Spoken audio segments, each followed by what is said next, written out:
Hey guys, welcome to Getting Over It. Make sure to hit that subscribe button so that you never miss an episode. You can listen to us on Spotify, Apple Podcasts, or watch us on YouTube. Hello and welcome back to Getting Over It. So I'm Ellie. And I'm Lucy. And today we're talking all about social media and our experiences with social media. So Yes. Obviously that's what we both do as a job now, which Yeah. is so exciting, but it's something I personally never expected myself to have a job within. Is that the same for you, or? I feel like I was one of those that always, like in uni, I'd always dream about being an Instagrammer, like influencer. I've always wanted to get into acting, so I know I've always wanted to be out and about doing like something, but I had absolutely no idea that I would fall into TikTok. Like, I mean, I didn't even know TikTok existed until lockdown. I know, it's just mad, isn't it? I was the same. Like, I did performing arts at college, and I always thought, oh, I'd like to sing, or I'd like to act, or be on the West End, or something like that. But I never ever thought social media would be the thing. But I think it was still kind of up and coming, wasn't it, in the way that it is? Yeah, I was, because I just got back from traveling and COVID hit. And I remember being so, like, hateful during COVID. Like, it's ruined my life. I wanted to go traveling again. But honestly, I weirdly say now it's the best thing that ever happened to me. I wouldn't have downloaded TikTok. I wouldn't have, like, started doing it, like, how I was doing it. And it made me accidentally fall into the job that I'm doing now. And now I'm like, I actually don't even know what I would have done with my life if I didn't fall into TikTok. So I'm so grateful for it in a way. It's really hard, isn't it? Because it was such a difficult time in life, but then it has changed our lives in other ways. So it's like, I'm so grateful that, you know, we get the opportunity to do this as work. Yeah. So were you like me? You started TikTok like lockdown 2020? Yeah. For me, it was, I remember, actually before lockdown, a guy at my work who's got like kids was showing me this app called TikTok, and he was doing dances on it, and he was like, oh, I could see you on here doing dances. I can't dance to save my life. But I was like, oh no, that looks like such a kid's app. I was like, that's so immature. Yeah. In the beginning, I was like, I'll never download I will never. TikTok. And then when lockdown happened, like, my sister started telling me about it because I've got nieces, and she was like, oh, like, they love it, like, you need to get it, I've downloaded it, it's so addictive. And I was like, I remember being on the phone to her and saying, I will never download that is a kid's app. And then eventually I just got bored, downloaded it, thought I'll see what it's about, saw people going viral. And I think the first video I ever posted was, you know, when GK Barry did the we've got a hunk in the neighborhood. I think I did like a lip sync to that, and it got like 7,000 views or something. I had no followers, and I was like, oh, like, you can go quite viral on this. Like, obviously that's not viral, but it was way more than I expected. And it's like, light bulb, do I actually do this and take it seriously? And then I just started posting videos for fun, but then the odd one would get quite a lot of views, and I'd get some followers, and I'd think, 1 minute, like, this could, I might just keep going with it, just because it was cool, like, to get followers and be like, wow, these people like are relating to what I'm saying, and I was talking all these crazy things about guys, and I was like, oh, I'm not alone. So that was quite cool. How about you? Like, so I downloaded TikTok, I think, the February, and would watch them, never like posted. I don't even know if I had created an account. I must have had to create an account, but like, I was just watching them. And then lockdown happened. Obviously, TikTok just became the thing that you did. You sat on your phone and watched TikTok, and it was, I miss 2020 TikTok, where it was all the like, all the dances, like the Addison Rae and the voice, like Gemma Collins voiceovers. And I just thought, this is really fun. It reminded me of Video Star, and I used to love making like music videos and all that when I was younger. And I thought, oh, I'm bored, I might as well just start doing any, like, so I started just doing some dances because I like dancing, and I thought, oh, it's just something to do, learn the dances, put it on TikTok. And then one day, I saw this girl do like, kind of like the basic bitch helpline sort of thing, which is what I then started doing. And I thought, that looks really, really fun. Yeah. I'm just going to make my own up. And then it went like kind of viral. I don't know how many views, maybe like in the hundreds of thousands of views, but not like, let's say lower hundreds of thousands. It didn't get a million, and I thought, oh, but then loads of the comments were, you've stole this idea, blah, blah, blah. So then I started panicking. I was like, oh my God, I haven't. Like, I thought that was the point of TikTok. Like, you see a trend and you do it. Like, you see a... Yeah. So remember being like, oh, like, I thought that's what TikTok was. Like, you see a lip sync, you lip sync it. You see something, you do it. Like, and so in my head, I was like, oh, do I do more? Do I not? But in my head, I thought, well, I'm obviously good at it, and it's just comedy, and I'm not, like, actually stealing anyone's own ideas. So then I was like, well, I'll make other characters. And then I just started making all those helplines, and then it made me think. I used to work in retail, so I was like, oh, I'll do funny retail sketches, and I'll do this, and then I'll do things mums do, things dads do, things boyfriends do, because I, like, was with my boyfriend at the time, ex-boyfriend at the time, so I was just like, and then they just kept getting bigger and bigger, and then I just started growing. Like, I remember in the beginning when that happened, after that first one that kind of went viral, I just started growing really, really rapidly, because it was the time of TikTok where you did just grow. Like, and then I just thought, and I was working a full-time job at the time, in like PR, which I hated. Like, I hated every minute of it. I just, like, I'm not a 9 to 5 sit in an office like person. If I wasn't doing TikTok, I definitely wouldn't be doing sitting at an office like desk job. I'm just like to move about, and so I just hated it. And I was like, right, this is my motivation to make TikTok happen. Because I didn't even know at this point that you could monetize it, but then I'd started getting a few companies wanting to just like offer me things for free. And at the time I was like, oh my God, I'm getting offered free clothes. I was like, oh my God. I was like, pinch me moment. And I was like, right, this is my motivation. Like, I'm going to see if I can do something. Because then, like, people really big, like the Addison Rays and all that, start getting deals and things. And then in your head, you were like, could I be the next Addison Rae? I mean, like, not Addison, but so I just was like, right, I'm setting myself a goal. I'm gonna literally just like work, get home all night, every night, just make TikToks, all weekend, every weekend, just make TikToks. I was posting 3 videos a day, and I was like, my goal is to quit to do this full time. Had no idea whether I was gonna be like, I don't know, one hit wonder for a month and then like go back down, but it just kept going. And then after 6 months of doing that, I quit my job, and I've not looked back. That's amazing. I was so scared. I remember literally being like, after like 2 weeks, I'm just gonna have to get like a part-time job in Tesco. I remember like my family were like, well, maybe just apply.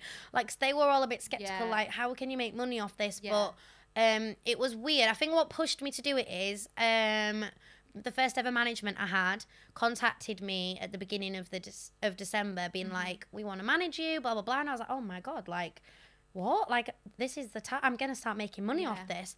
And within the first week, they got me a job, and I think it was £500. Wow. And I remember just being like, I've made it.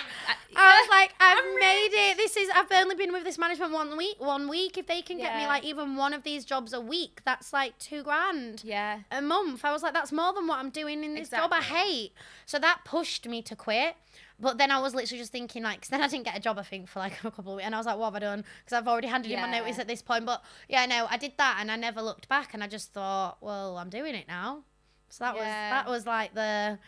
Right, let's do it. That's good though in a way, because like for me, I stayed at my job until, well, I stayed working. I had loads of different jobs, but I stayed working a job until at least part-time until last summer. Yeah. So I was doing it for like 2 years before I thought, right. Yeah. But I think I'm like, I overthink so much. Yeah, I'm no, like, I honestly, it was the most stressful month of my life, like doing that. Because I thought, I'm quitting a sensible job, and society makes you think as well, like, to like what, go put my foot in the water of being a TikToker, might not make any money. I know. I was so stressed.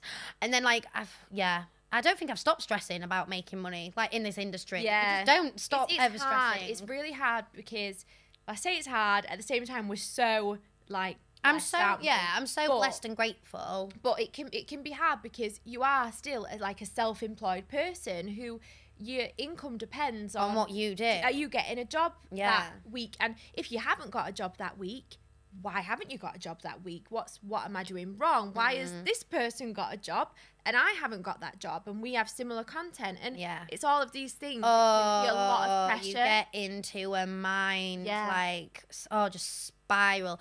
I genuinely, and I've said this outright on my social media before, but like ages ago. So I have never in my life, which is really, really lucky, struggled with mental health until I went full time in social media. I remember the first 6 months of doing it full time. I was living with my ex, and I remember the first month I got loads of jobs, and I was like, oh my God, this is just going to be like the easiest life ever. I'm going to make this money. I'm doing some, I love making the videos. Yeah. And then you get to the point where you're not really getting any jobs come through. And then you get into this comparison culture. Yes. And you're looking at who is getting jobs. And that was the time where, like, I feel like there's a few of us TikTokers that, like, kind of all rose together. Because we spoke in 2020, like, because we, like, noticed that we were both getting a following. So we'd be like, oh, hi, I'm Lucy. Yeah.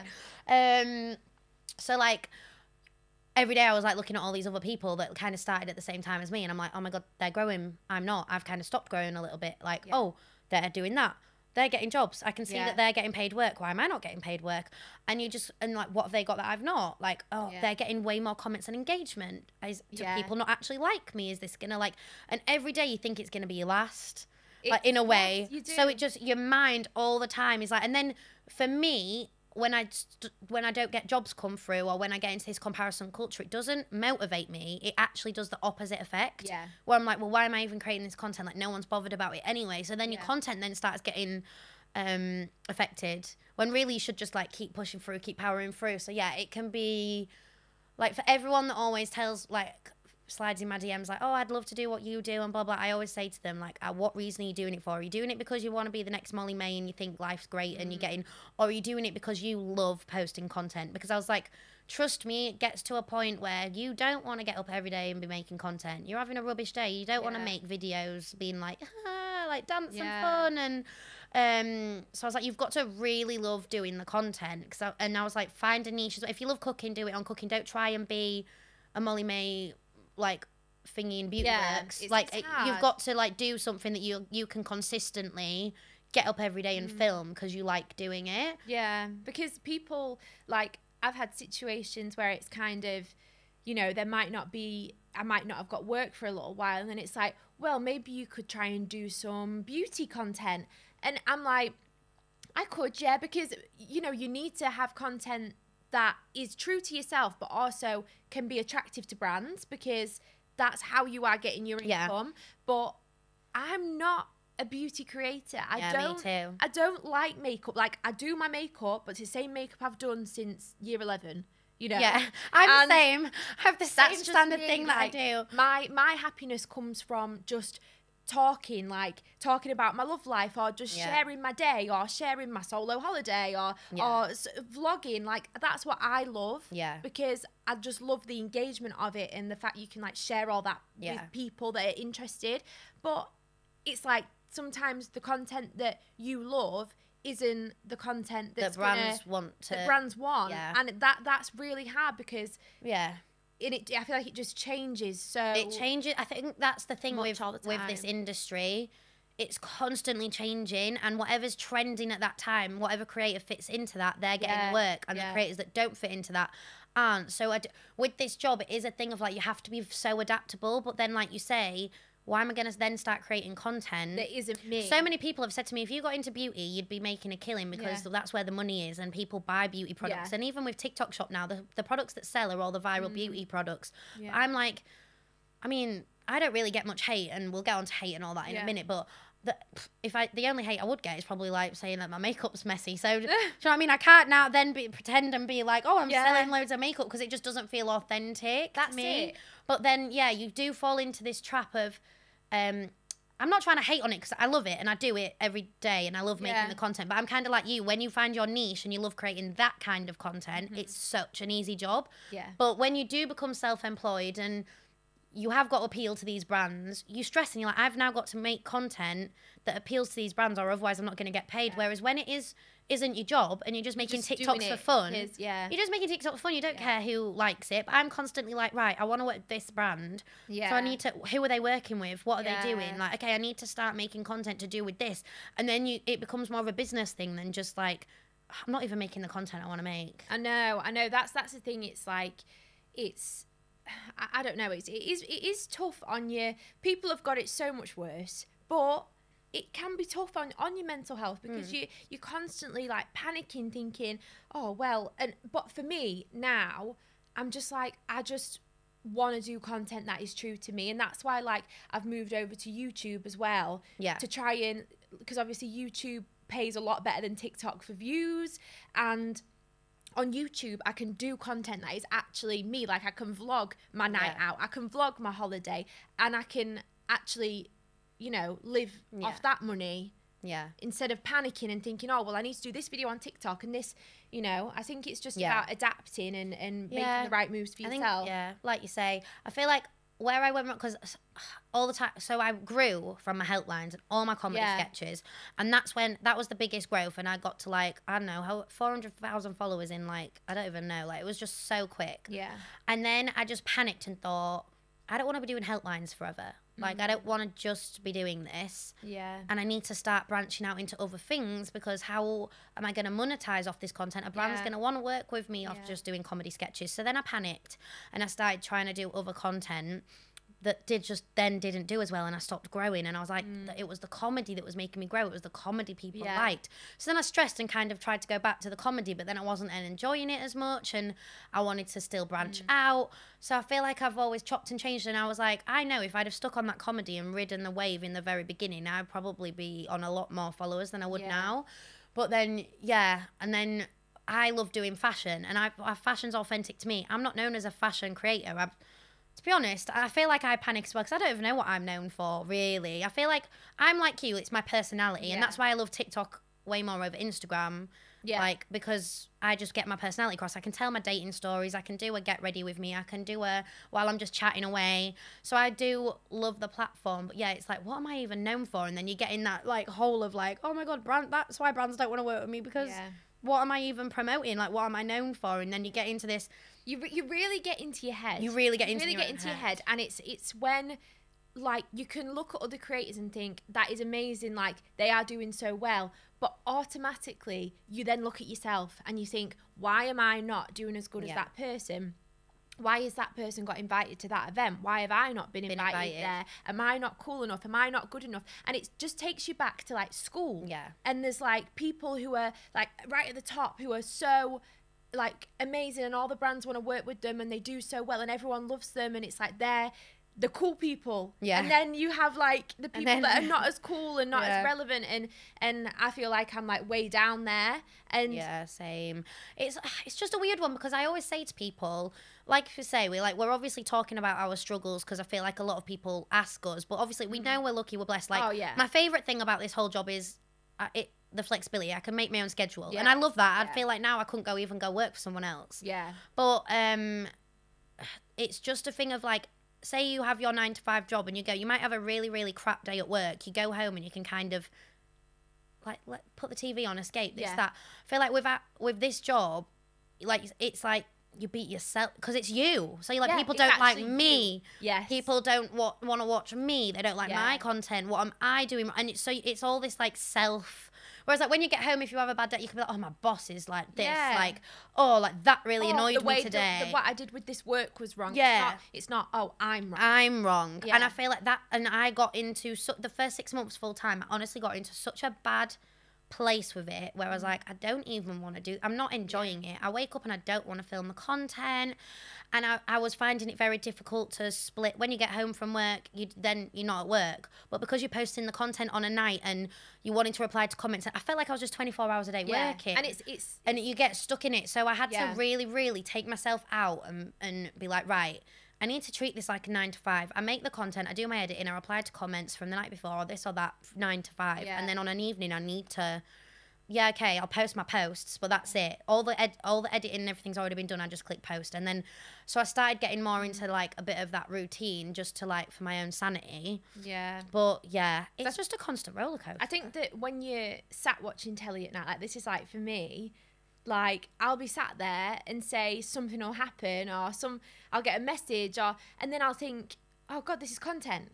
Like, this is content. I need to make content, because if I'm not making content right now, then I'm not doing enough to sustain my career. And it's the constant, I'm just obviously not doing enough. Yeah.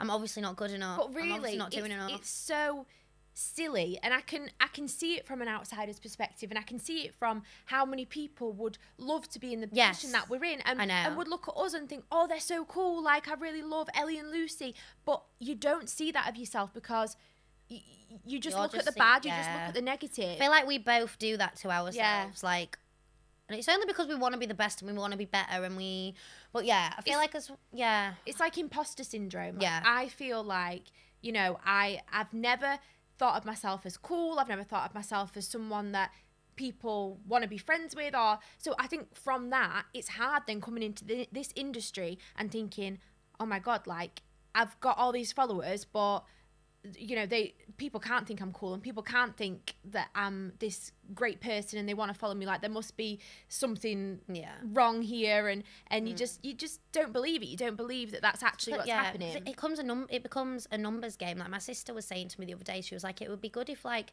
you couldn't see how many views it was getting, and you couldn't. She was like, at work, I'm not like sat there and I'm not getting told like this and this all the time. But it was like you post a video, and like I have what, like 720 some thousand followers now, and then you like, I've got 5,000 views on that video, like like, and you get in your own head and you're like, what is happening, like. But of course, no one's going to want to work with me if I'm getting 5,000 views when, like, one influencer's getting 200,000 views every video. And you just really, really get in your own head with it. But I think you just, like, I've just learned that some days, okay, I get in my head with it. And then some days I'm like, it is what it is. Like, the content that goes viral. The content that doesn't. But I think it's like the TikTok algorithm is so different to any other social media platform because it doesn't really go out to your followers. Like your content goes out to your followers a little bit, but it goes out to the For You page, and then that's why if people on the For You page aren't interested in what you're saying, it's not going to do well. And I think that's why it can be I agree. Mess with your head. I agree, because I had when I moved to Dubai last year, I had people still 6 months after me being back in the UK being like, oh my God, I've not seen you. This is the first time I've seen you in 6 months. I thought you were just living in Dubai and you're giving up TikTok. And I was like, I post 3 videos a day, every day. I've never stopped. So I was like, so no one's been seeing my content that like follows me. And I was like, that is so weird and strange. I know. But no, it is good. Okay, we've talked a lot about whatever. What is whatever. What's some of the favourite things you've done? And I want to ask you, what is the most exciting or most like when that brand contacted you you were like, oh my God, moment, I've made it, like. I think for me it's, I don't know, like obviously the first time you get paid, I think the first time I got paid was like £100 and I was like, oh my God, I am rich. Literally. Like I'm making the money. So that was just exciting, getting my first paid I remember when deal. I like, because obviously before I got management, if someone did reach out to me, I wouldn't know what to like say. No, you're just and like, I'd be like, I think 50 quid was great. Yeah, I'd be like, oh my God, I got 50 quid to just like. Brilliant. So good. It's like I wanted the stuff anyway. But no, and then I remember I was getting jobs, and I was getting jobs for like £400, £500, and I was like, oh, like that is, I was like, sick, amazing. And then I like started talking to other people and they were like, oh, well, I get this and I get that. And I was like, oh, okay, like, oh, I don't get that. But anyway, and then I eventually went on my own and started doing like outreach on my own and stuff. But and then a company that I really love reached out to me. I don't think I can say because I'm going to talk about like the money wise. Okay. Do you know what I mean? Like I don't think I'm allowed to actually say who it was. But what was the brand that you were buzzing to work with? Okay. You don't need to mention money. Okay. Well, that was the thing that I was like, that was like the most amazing thing. Oh, because like, the money. It was the first time that the money was like, what the heck? Yeah. Like it was so much money for me. Yeah. I was like, oh my God. Yeah. So I think for me, it was just seeing that you can I am worth that much money, like they would be actually willing to pay me that. Like they're that in. It is a really like in this industry like such a validation thing of like, which is kind of wrong, but it's so wrong, but obviously you've got to make money. But I think it's not about the money, it's not about, oh, I got that money, it's about I'm worth that to them. And I think that's what to me was like, wow, like because other people have been telling me what they've been making and I was feeling like, oh my God, I must be rubbish. And then I was like, wow. So That's good. Yeah. I remember getting my first ever paid job with Pretty Little Thing. Okay, yeah. I cried. Because that growing up and like university me would sit there with like £300 in my basket, and I'd just look at it every day and not be able to afford it, and then I'd like just every day have to get rid of something, and like and then it'd eventually get to like £50. I'd be like, oh, I'll treat myself. So then, and I like just love PLT. So when that happened, I just cried and was like, they want to pay me to make a video for them. I was like, what? I was like, this is like my dream brand. Isn't it? Like when you sign with a management and they're like, what are your dream brands? And then you tell them. And then that was one of mine. And I was like, I remember just being like speechless. I think I made a TikTok just straight away on my initial reaction. I just was crying, and I was like, this might seem really weird to people, but like this is what we work every day for, to get the brands that we love to like believe in us enough that like we can sell their product and we can like influence people and we can like be passionate about it. So yeah, I think that was a really, really big pinch me moment for me. And I was like, I've made it. Yeah, I know. I can die now. I think Pretty Little Thing are like a dream brand, aren't they? It's like, oh my God, Pretty Little Things. It's like, you know, I'd only ever done gifting with them before. So when they actually wanted to pay me, I can't for the life of me. I don't even know how much money it was. I don't think it was breaking the bank, but it was just the fact that they wanted to like pay me. I think that's the thing. It's like when you've got, because I've had some, you know, I got that one where it was like a really amazing fee, and that was an amazing brand as well that I really like. So it was like amazing.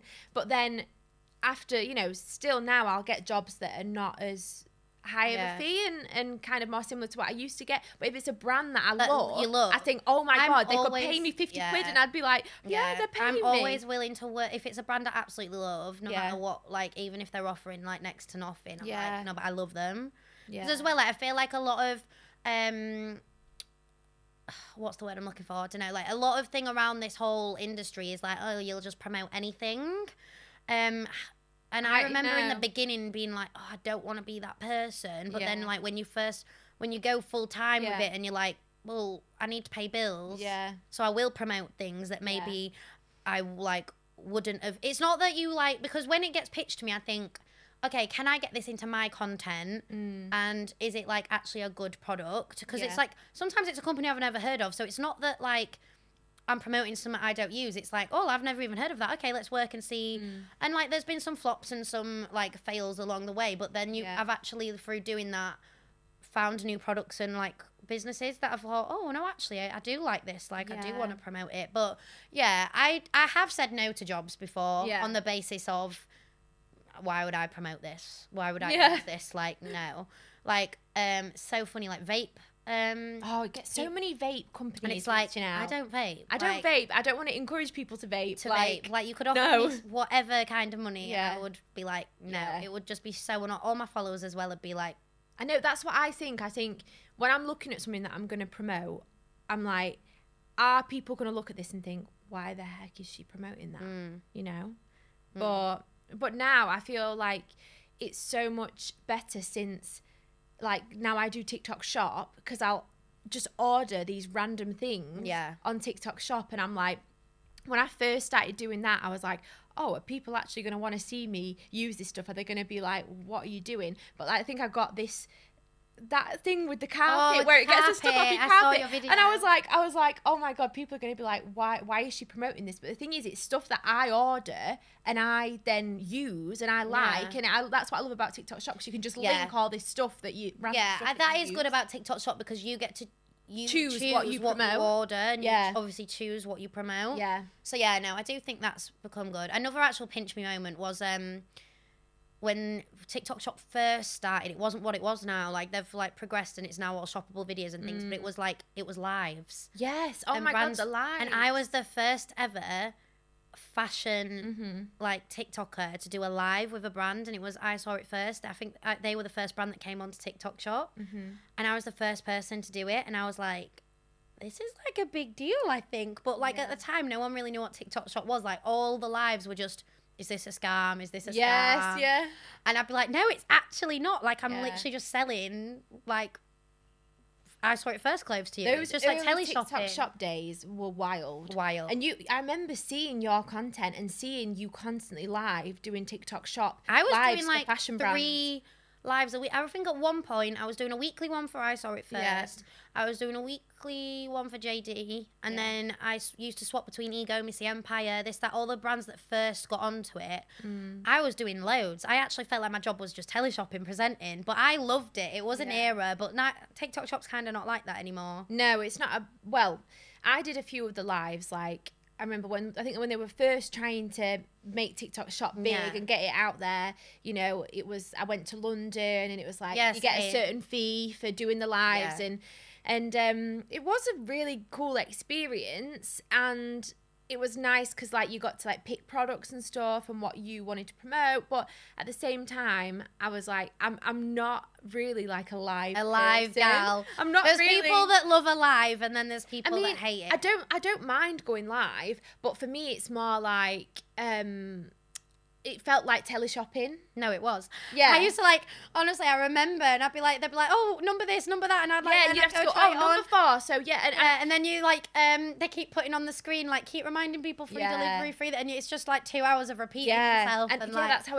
it felt. And I think I'd much rather just order stuff, and if I like it, I'll do a video and link it. Like, it's just normal to my content. I feel like that just works so much better. That is true. Okay, so another really good thing with our job in this industry is these events we get invited to. And a lot of people always ask me about these events. Are they nice? Are they good? This, that. I feel like there's a lot of stigma around them because other influencers have spoken out about events. What was the first event that you were invited to? Do you remember? I think it was Pixie, a Pixie event, Pixie Beauty. I think that was the first one I ever went to, and I went with my management at the time. Yeah. That's how I met Jess. Oh, really? Yeah. Okay. And Shah and Mel and like... Yeah. So, yeah, we went to that event together, and it was... How did you feel when you got invited to an event? I was like, oh my God, like, this is amazing. And like, I felt... I think a lot for me personally, and I think for a lot of people in the industry, it's about validation. So it's like validation with, oh, you've got this that brand job, knows who I am. You've got this brand inviting you to an event, and they're going to pay you this much, not to go to the event, I wish. They're going to pay you this much for this job, and it's just like all of this validation of like, wow, like I'm good enough. I think that's a massive thing. So I think when Pixie invited me, I was like, oh my God. And it was literally just going into their shop and just having a look at their new collection. But then they gave you like a big bag of all of their new collection. And I love the goodie bags at events. I'm like, this is good stuff to film and get content with. And like, but it's just a freebie. I remember thinking like, is this stealing? Like, I was like, am I meant to take this? Like, it was so alien to me. Like, I'd never experienced anything like that, obviously. So what was your first event? I honestly don't know, which sounds awful. What was my first event?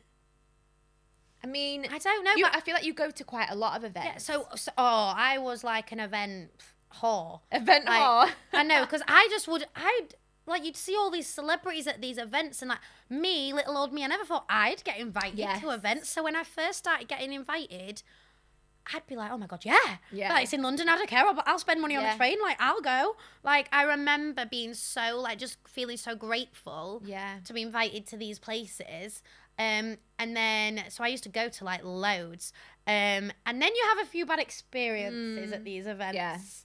And it puts you off them a little bit, and you're like, oh, okay, this industry's a little bit cliquey. And it is, I think, last year...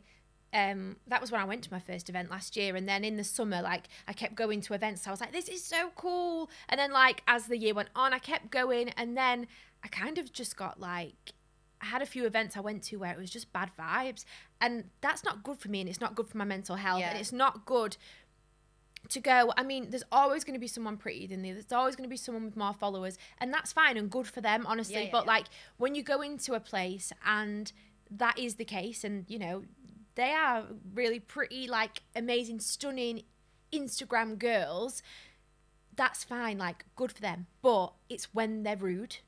Yeah. And I think that's what did it for me. That's what ruins it for me. Because as well, and I think because TikTok was like up and coming as well, like, because we're going to these events like just feeling grateful to be invited, but then you've got people in there that are like entitled to be like, well, I should be here. Yeah. And then they're kind of looking their nose down at you a little bit, and then you're already feeling like, should I even be here? I don't even know. And then you're just not as confident because, like, you mainly get a +1, but sometimes they don't let you have a +1. So you're like, I'm going into this on my own and I've got to just make friends. And, but yeah, no, I feel like now I'm just like, I'm picky about, I don't go down to London anymore unless it's like, so like the PLT one we went to recently, well, last night.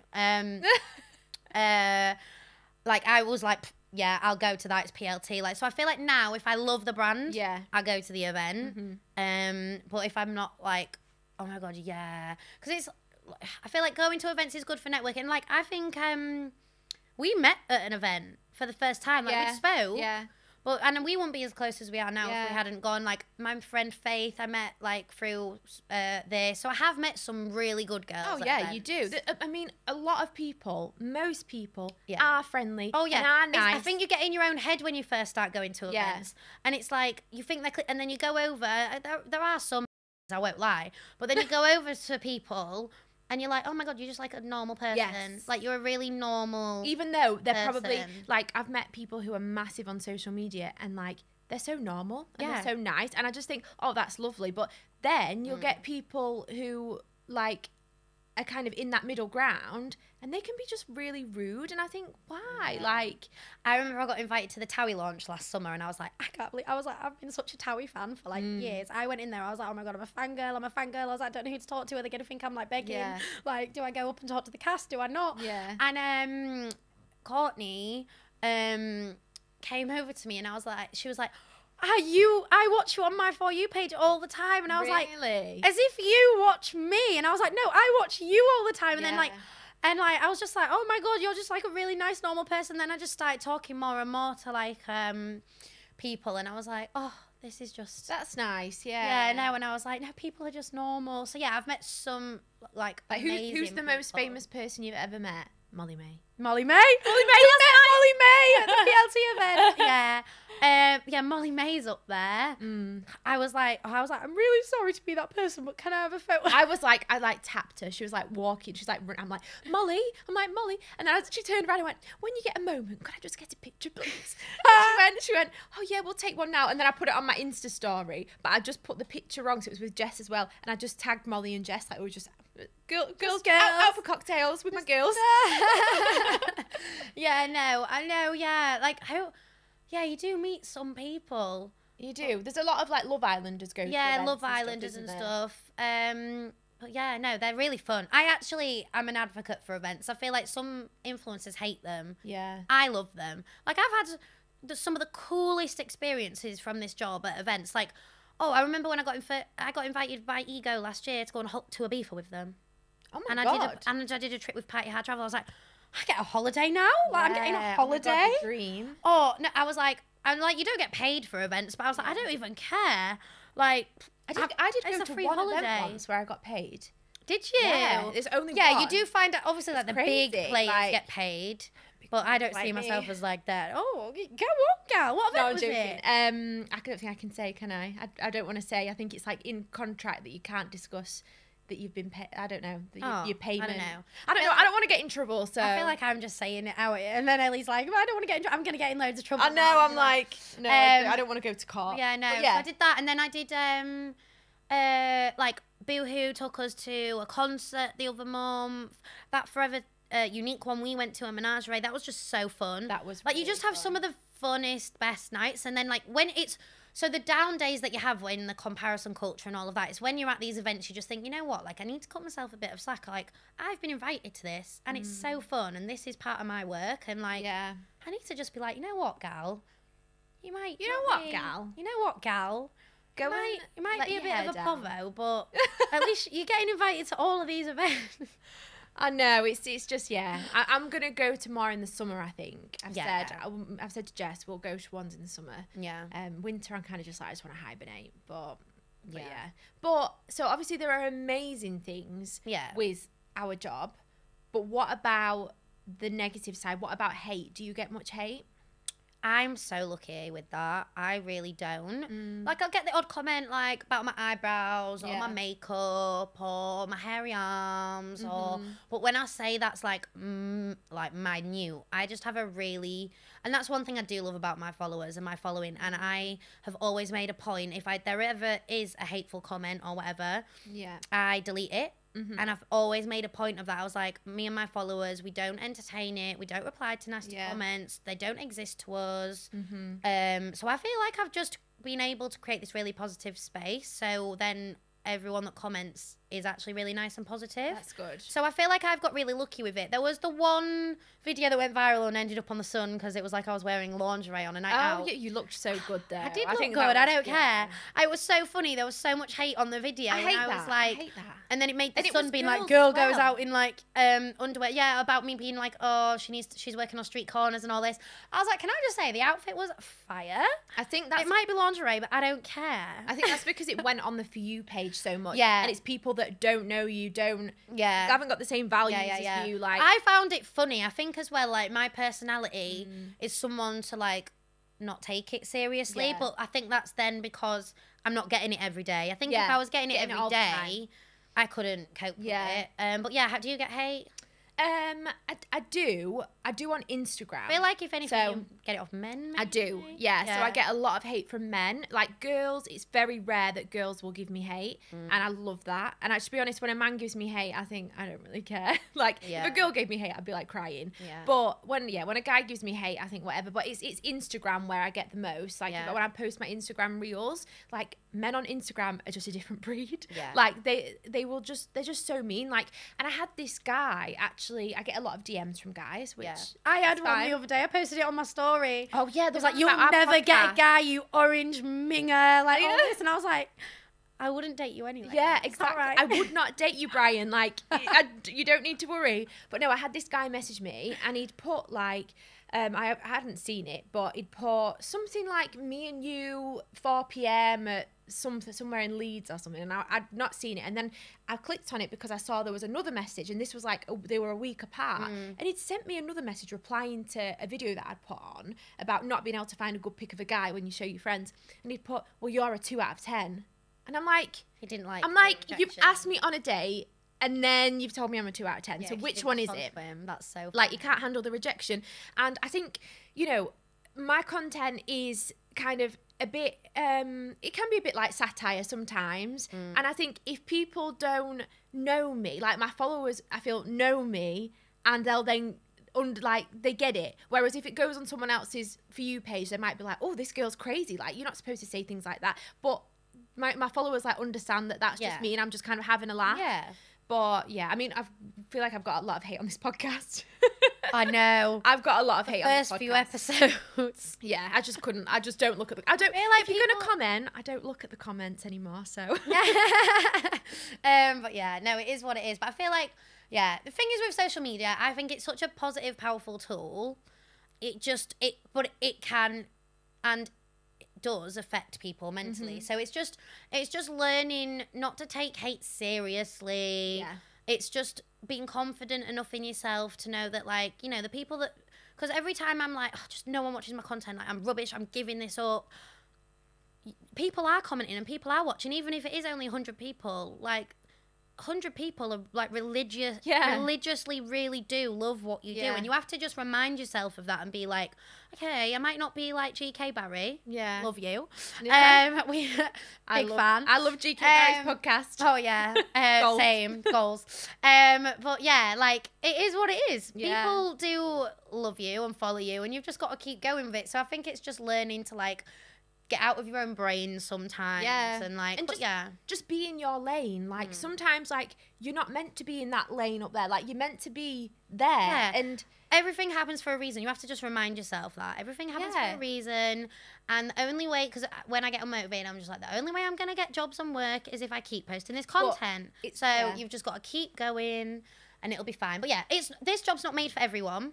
No, but I feel like if you do love what you post, and you are someone that is serious about wanting to get into this, I hope this podcast episode has just, like, made you realise, like, it's not everything you see on social media. Like, there can be some really bad days, good days. But yeah, if you really want to go do it, and like follow your passion, and like you've just said, like stay in your lane, and create the content you want, and just keep creating the content that you love.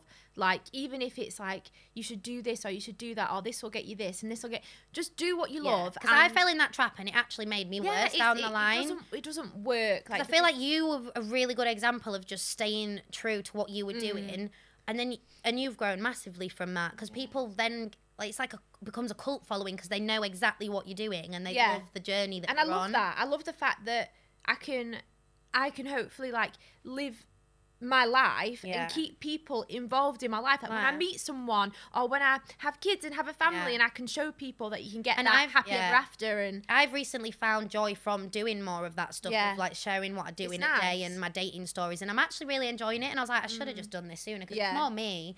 But that's been getting over it, our social media journeys and like social media everything. Just babbling on about our lives. But yeah, no, we hope you've enjoyed it. I hope it's given you a little bit of an insight, because we do both get asked a lot about like, oh, what do you do in a day, and like, is it good money and this and that. And on the money front, we've not spoke too much about it, but yeah, it can either be really good, don't want to get sued. It can be like really good or really bad. And it's like, and it is just very hit and miss of like, some months you're getting paid a lot, some months you're not really getting any work. And that just all depends on brands and budgets and trying, but, and then I suppose as well, your management, how good they are and how good your content is that month. So yeah, it all just varies, but just keep going with it. Yeah, just keep riding the wave. I am so lucky and grateful, even though I've moaned a little bit. Like, I do love what I do. Oh, me too. So yeah, and hopefully we can continue and grow this podcast. Yeah, make sure to follow us. Follow us, Getting Over It Pod, TikTok and Instagram. And then, next week we're going to be talking about dating apps. I can't wait. Yeah, it's going to be a good one. So, make sure you stay tuned. But thanks for listening. Bye.